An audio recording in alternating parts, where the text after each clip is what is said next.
Merhaba arkadaşlar. Bu videoda sizlere analiz bölümünden bahsetmek istiyorum. Buraya nasıl gireceğimize bakalım. İsterseniz alım satımlar bölümünde herhangi bir coin'e girdikten sonra şuradaki mum çubuk grafiğine basabilirsiniz. Ya da piyasalar bölümünde herhangi bir coin'e tıkladığınızda karşınıza zaten bu analiz bölümü çıkacak arkadaşlar. Anlatıma en üstten aşağı doğru başlamak istiyorum. Burada bir bölüm var arkadaşlar, gördüğünüz gibi bir parite var yani. Yanında hemen piyasa sekmesi var. Buna tıkladığınızda buradan istediğiniz coin'i bulup seçebiliyorsunuz. Ben mesela BTC USDT'ye bakayım. BTC yazdım buraya. BTC USDT paritesini buldum. Şu anda gördüğünüz gibi o sekme açılmış oldu. Hemen sağında burada paylaş butonu var. Buna tıklarsanız hemen ekran resmini alıyor otomatik olarak. Bunu kaydedebiliyorsunuz ya da daha farklı platformlarda bunu paylaşabiliyorsunuz. Tekrar yanında da şurada daha önceden bahsetmiştim bunu. Karşılaştır butonu var. Buna tıklarsanız da hem stabil kripto paralarla hem de fiyat para birimleriyle kıyaslamasını görebilirsiniz arkadaşlar. Burada mesela BTC TR'yi buradan kısa yol olarak görebiliyorsunuz. Ya da Avustralya doları vesaire vesaire buradan görebilirsiniz. Mesela şuradaki BAS, Binance'in kendi stabil kripto para birimi. Yine bunun değerini görmüş oluyorsunuz. Hemen yanında yıldız simgesi var. Buna da tıklarsanız favorileri otomatik olarak eklemiş oluyorsunuz arkadaşlar. Favoriler nedir diye sorarsanız da şuradaki piyasalar sekmesindeki favoriler kısmı. Ben mesela şu anda onu ekleyeyim. Şöyle mum çubuğa tıklayalım. Ekleyelim. Geri geldim şimdi. Piyasaları tıkladığımda burada gördüğünüz gibi paritem çıkmış oldu. Tıkladığımda da üzerine tekrardan analiz bölümüne gelmiş olduk. Bu kısım arkadaşlar bizim güncel fiyatımızı gösteriyor. Şu anda hangi paritedeyiz? Bitcoin USDT. Yani buradaki güncel fiyatımız Bitcoin'in USDT karşısındaki fiyatı. Hemen altında burada dolar bazlı bir değer daha var. Hemen hemen bununla birebir aynı. Bunu şu anda daha iyi anlarsınız TRY paritesini alırsam. Şimdi gelelim arkadaşlar. TR'ye yazayım buraya. Buradan BTC'yi bulalım. Aynen şurada bulduk. Bakın buna tıkladığımda ne oldu? Bitcoin 308.000 TL'ymiş. 309.000 TL. Değişiyor şu anda. Ama altındaki değer hala dolar bazlı 36.000 dolarmış. Bunu nasıl ayarlayabiliriz? Bakın hemen şu aşağıda para birimi yazıyor. Buna tıklarsanız burada karşınıza fiyat para birimleri çıkacak. Yani ülkelerin para birimleri çıkacak. Otomatik olarak USD yani dolar seçili arkadaşlar. Yukarı kaydırdığımda ya da aşağıda bir yerde ya da şuraya da TR'ye yazarsanız Türk lirasını bulacaksınız. Tıkladığımda gördüğünüz gibi artık altında Türk lirası yazıyor. Türk lirası değeri. Yani 39.000 dolarmış. 39.000 TL'ymiş. Burada da görüyorsunuz birebir aynısı. Şimdi tekrardan bunu tıklayıp BTC USDT'ye bulalım. Tıklıyorum. Şu anda gördüğünüz gibi yukarıda 35.000 dolar yazdığı halde altında artık Türk lirası değerini görebiliyorsunuz arkadaşlar. Bunu dediğim gibi şuradaki para birimi kısmından değiştirebilirsiniz. Mesela BDT yaparsam o seçtiğim para birimi değerine çevirecek bunu. Bunu TRY yapıyorum. Evet şu anda 305.000 dolar 305.000 TL civarındaymış. Bu şekilde buna bakabiliyorsunuz. Hemen yanında burada yüzdelik bir kısım var arkadaşlar. Bu yüzdelik kısım nasıl hesaplanıyordu? Binance gün başlangıcını gece 3 olarak alıyordu arkadaşlar. Gece 03 çift 0. Bu saatten itibaren yeni bir gün olmuş oluyordu ve fiyatı buna göre kıyaslıyordu. Bir önceki güne göre. Yani buradaki gördüğünüz gece 3'ten bu yana artışını azalışını gösteriyor arkadaşlar. Net bir cümleyle tekrardan bahsedecek olursam gece 3'ten bu yana %3.58 artış yaşamış arkadaşlar. Şu anda burada bunu görüyoruz diyebilirim. Hemen burada bir bölüm daha var. Burada en yüksek ve en düşük fiyatı belirliyor. Dediğim gibi gece 3'ten itibaren bunlar hesaplanıyor. Ve gördüğü en yüksek değer buymuş ve en düşük değer de buymuş arkadaşlar. 24 saatlik ve gece 3'ten itibaren hesaplanıyor. Tekrardan söylüyorum. Bu değerleri buradan bakabiliyorsunuz. 24 saat içinde en yüksek bu değeri görmüş, en düşük de bu değeri görmüş. Arkadaşlar burada bir kısım daha var. Hacim USDT ve hacim BTC şeklinde yazıyor. Üst taraftaki her zaman paritenin sağ tarafındaki kısmı gösterir. Alt taraftaki de paritenin sol tarafındaki. Bakın tekrardan gösteriyorum. Hacim USDT buradaki. Hacim BTC buradaki. Şimdi bunu değiştirelim. Mesela BTC TRY yapalım. Ya da başka bir şey de yapabiliriz. Mesela BTC Bıdır yapalım. Ne oldu? Buradaki sağ taraftaki yine üstte. Sol taraftaki gördüğünüz gibi altta. Yani bambaşka bir şey de yapabiliriz. Mesela EOS buna bakalım. Gördüğünüz gibi SNT altta. ETH üstte. Şimdi bunlar ne işe yarıyor? Yine bunlar 24 saatlik hareketi gösteriyorlar. Buradaki coin'in 24 saat içindeki hacmini gösteriyor arkadaşlar. Şu anda gece 3'ten bu yana şu kadar hacim olmuş ETH'de. SNT'de de bu kadar hacim olmuş. Şimdi ben size bunun bir hesaplamasını göstereceğim. Hoşunuza gideceğine eminim. Şöyle bakalım. İlk başta BTC USDT'ye bakalım arkadaşlar. Şunu göstermek istiyorum. Şu anda bu artışta değil mi? Hemen bakalım arkadaşlar. Bir hesap makinesini açalım. Bu üst tarafın ekran görüntüsünü almam lazım. Çünkü gördüğünüz gibi hareket ediyor. Bunu hemen ekran görüntüsüne alıyorum. Ve hesap makinesiyle beraber size göstereceğim. Şu anda üst tarafa aldım onu. Aşağıda hesap makinemi açtım. Şöyle biraz daha yukarı getirelim. Bizim için önemli olan kısım şu hacim, fiyat ve üstteki hacim kısmı.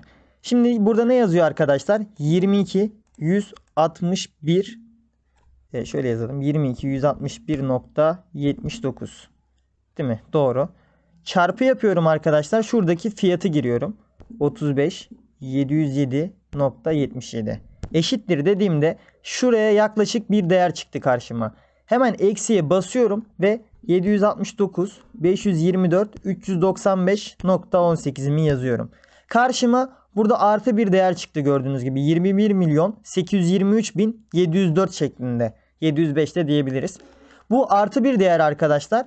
Ve coin şu anda gördüğünüz gibi artı %3 şeklinde artmış. Aynı şekilde bu işlemi şöyle yapalım istiyorum. Şunu bir kapatalım. Şu anda yükselişte bu coin. Düşüşte bir coin bulalım arkadaşlar. Şöyle 24 saatlik değişime tekrardan basıyorum. Gördüğünüz gibi şu anda bu coin düşüşteymiş. Hemen bunun da ekran fotoğrafını alayım. Evet arkadaşlar, bunun da ekran fotoğrafını aldım. Ve şu anda ekliyorum. Aşağıya hesap makinemizi alalım. Şöyle biraz yukarı kaydırdım mı? Tamamdır. Hemen buna da bakalım. Şurayı biraz çekelim şöyle. Tamam. Bizim için önemli olan kısım neydi? Bakın burası şu anda %-. Yani gece yarısından bu yana düşmüş arkadaşlar. Bu düşüşteymiş. Bakalım 214, 265 çarpı ne yapıyorduk? Buranın hacmini alıyoruz ve fiyatla çarpıyoruz, güncel fiyatla. 0.013 725 eşittir dediğimde bu kadar bir değer çıktı. Eksi yazıyorum ve üstteki hacmi giriyorum arkadaşlar. Paritenin sahibini 3 virgül değil orası 3188.37 eşittir dediğimde bu sefer de karşıma eksi bir değer çıktı arkadaşlar. Bu eksi değer ne olmuş oldu? Coin gece yarısından bu yana düşüş yaşamış. Bu düşüşün hacim miktarını burada görebilirsiniz. Bu hacim bu işe yarıyor arkadaşlar. Eğer ki alttaki hacim üsttekinden büyükse, yani fiyatla çarpıldığında coin yükselişte oluyor. Üstteki hacim alttakinden büyükse bu sefer de coin düşüşte olmuş oluyor arkadaşlar. Bu ne işimize yarayacak derseniz arkadaşlar, bu hacimler anlık olarak güncellendiği için sürekli güncelleniyor. Mesela şu anda burada olmamış olabilir ama şu BTC USDT'ye bakalım.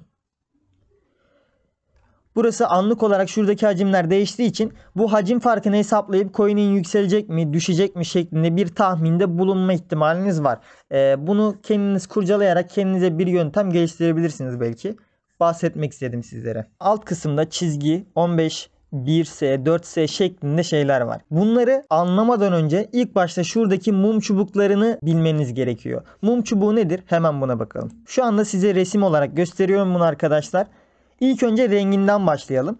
Eğer ki bir mum çubuğun rengi yeşilse şuradan başlamış oluyor arkadaşlar. Yeşil ne demek? Yükseldi demek. Bunu unutmayın. Yeşil yükseldi, kırmızı düştü demek. Yükselmesi için ne olması lazım arkadaşlar? Başlangıcın üstüne çıkması lazım. Yani başlangıcı burası oluyor ve kapanışı da burası olmuş oluyor arkadaşlar. Yükselmesi ne anlama geliyor? Başlangıç fiyatının üstünde kapatması lazım. Yani başlangıç burası oluyor ve kapanış da burası olmuş oluyor. Düşüşte arkadaşlar açılış fiyatının, yani başlangıç fiyatının altına inmesi lazım ki düşüş yaşansın. Yani bunda da kırmızı olduğunda renk açılış burası oluyor ve kapanış da aşağısı kısım oluyor. Gördüğünüz gibi uçlarında fitiller var arkadaşlar. Bunlara iğne deniyor. Bunlar da işte ulaştıkları en yüksek ve en düşük fiyatı gösteriyor arkadaşlar. İkisinde de tamamen aynı şekilde ne kadar yüksekte fitil varsa bu gördüğü en yüksek fiyat, ne kadar alçakta fitil varsa da gördüğü en düşük fiyat olmuş oluyor. Bu hacimden kaynaklı oluyor. Anlık olarak iğne atılıyor ya yukarı aşağı doğru. Hemen bakalım Binance'ten.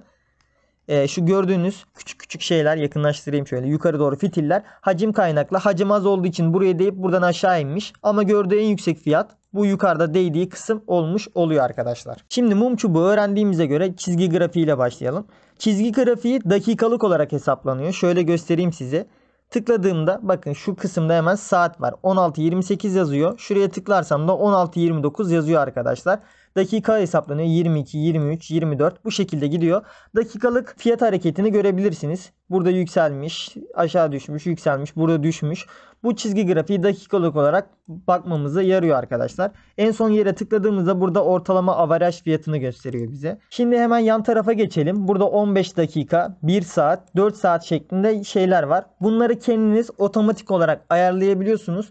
Bu 15 dakika nedir arkadaşlar? Dediğim gibi Binance'te gün gece 3'ten başlıyor ve gece 3'ten hesaplanmaya başlıyor. Her bir mum çubuk 15 dakikayı seçersem 15 dakikalık süre zarfını hesaplıyor. Bakın tıkladığımda 14:45, tıkladığımda 15 olmuş oldu. Buraya tıklarsam da 15 olacak. Gördüğünüz gibi 15 dakikada başlıyor ve bitiyor.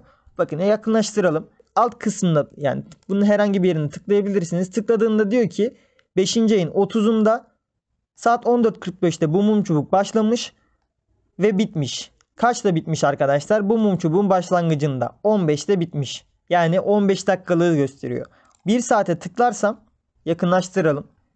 Tıkladığımda arkadaşlar saat 12'de başlamış. Kaçta bitmiş? Saat 1'de bitmiş. 12'den 1'e kadar olan süreçte artış yaşamış. Saat 1'den 2'ye kadar olan süreçte de düşüş yaşamış arkadaşlar. Buradan bunu görebiliyoruz. 4 saate tıklarsam dediğim gibi 4 saati gösterecektir. Yine devamında burada bir gün var. Seçenekleri arttırabiliyorsunuz. Mesela daha fazlaya tıkladığımda burada 1 dakikalık da ekleyebilirim. Gördüğünüz gibi artık tıkladığımda 16:30, 16:31, mesela 16:29, 1 dakikalık hareket bazını görebilirsiniz.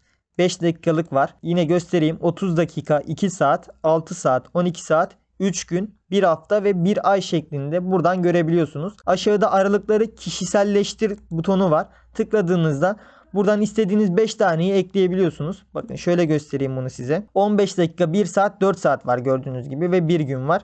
Buna tıklıyorum. Bunu 1 yap. Şunları bir kaldıralım. Ne yapalım? 1, 5, 15, 1 hafta, 1 ay yapalım. Ya da 15'i kaldıralım. 1 ay yapalım. Kaydet dediğimde geri geliyorum. 1, 5, 1 hafta, 1 ay. Gördüğünüz gibi böyle olmuş oldu. Buradan ayarlamasını yapabilirsiniz. Derinliğe tıkladığımda derinliği tam olarak ben de bilmiyorum arkadaşlar ama anlık alım satımların burada hacmini gösteriyor. Yani alım emri verenlerin ve satış emri verenlerin hacmini gösteriyor. Burada miktarlarını herhalde hacim bazlı. Burada da aralarındaki yüzdelik değişim oranını gösteriyor bize. Hangi taraf daha ağır basıyor onu gösteriyor. Tam olarak ama nasıl kullanılıyor bunu ben de bilmiyorum. Burada hemen ayarlar kısmı var. Buna tıkladığınızda burada göstergeler seçeneği var. Yükseklik var ve çizim var.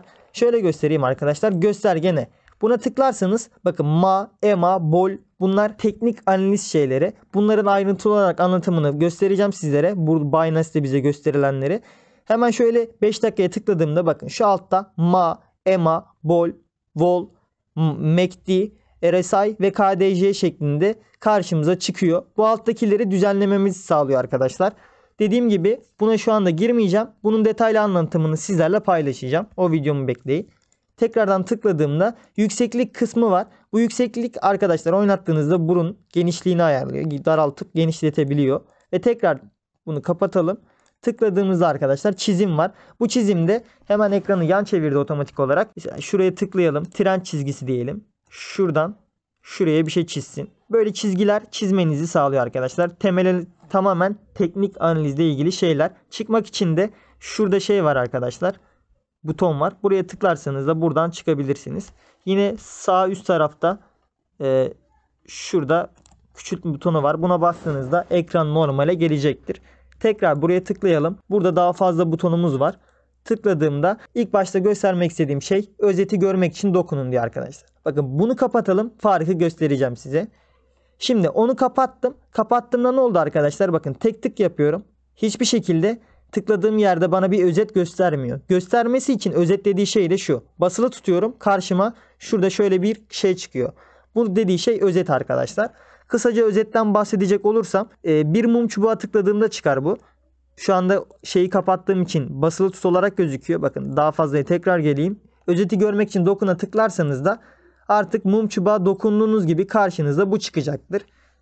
Tekrardan daha fazla girelim. Burada K-Line özeti yazıyor. Pencere de normalde. Şu gördüğünüz özet ekranı bu arkadaşlar. Katmana tıklarsanız da karşınıza bu şekilde çıkaracak. Ben katmanı pek sevmediğim için pencere şeklinde kullanıyorum. Daha kullanışlı benim için. Buradan size pencerenin kullanımını göstereyim, ne işe yaradığını. Arkadaşlar burada yine mum çubuğun başlangıcından itibaren yüzdelik değişim miktarını söylüyor. Şu kadar değişmiş, yani şu kadar artış yaşamış.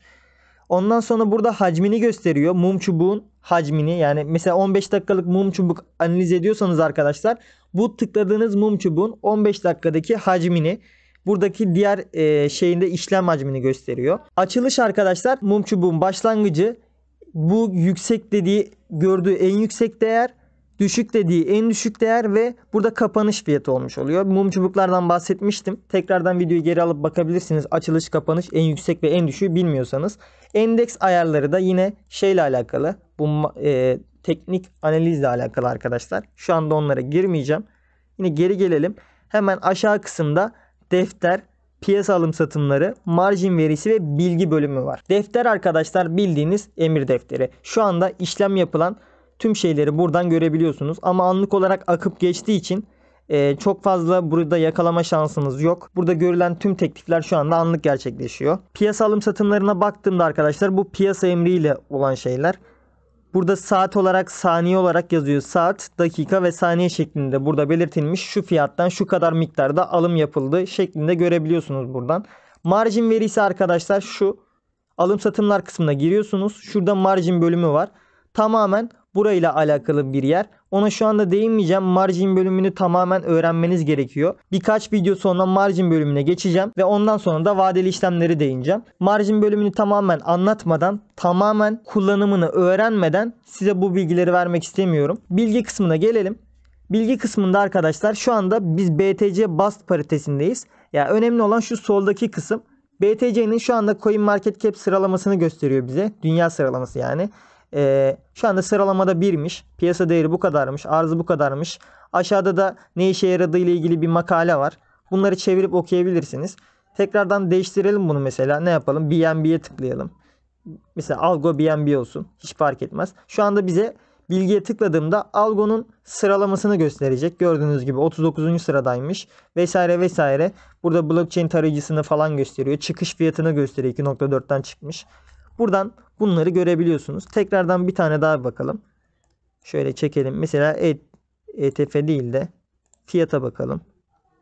Mesela ION olsun. Bu neymiş ben de bilmiyorum. Bilgiye tıkladığımda bu da 324. sıradaymış. Piyasa değeri bu kadar. Arzı bu kadar falan. Bu bilgilerden Bitcoin'in ne kadar fiyatta olması gerektiği falan hesaplanabiliyor arkadaşlar ortalama. Bunları da ilerleyen dönemlerde sizlere bahsederiz. Videoyu daha fazla uzatmak istemiyorum. Analiz bölümünün kullanımı da arkadaşlar bu şekildeydi. Umarım sizler için yararlı bir video olmuştur. Bir sonraki videoda şu aşağı kısımda arkadaşlar uyarı kısmı var. Bu ne oluyor arkadaşlar? Bizim belirlediğimiz uyarı fiyatında Binance'in bize bildirim göstermesini sağlıyor. Ve bu bildirimlerde bildiğin aynı WhatsApp'tan, Telegram'dan mesaj gelir şeklinde oluyor. Üstten sadece bir anlık bizim bildirim sesimiz çalıyor. Bundan dolayı da fiyat haberlerini kaçırabiliriz. Mesela işte çalışırken, uyurken vesaire. Bundan kaynaklı olarak da ben size bir yöntem göstereceğim bir sonraki videoda. Hem buranın detaylı kullanımını hem de bu MacroDroid bildirim uygulaması adı altında videom var zaten YouTube'da ama güncel olarak çekeceğim bunu. Bu uygulamayı kullanarak isterseniz uyurken, isterseniz çalışırken bu bildirimlerden haberdar olmanızı sağlayacağım arkadaşlar. Kendinize iyi bakın. Hoşça kalın.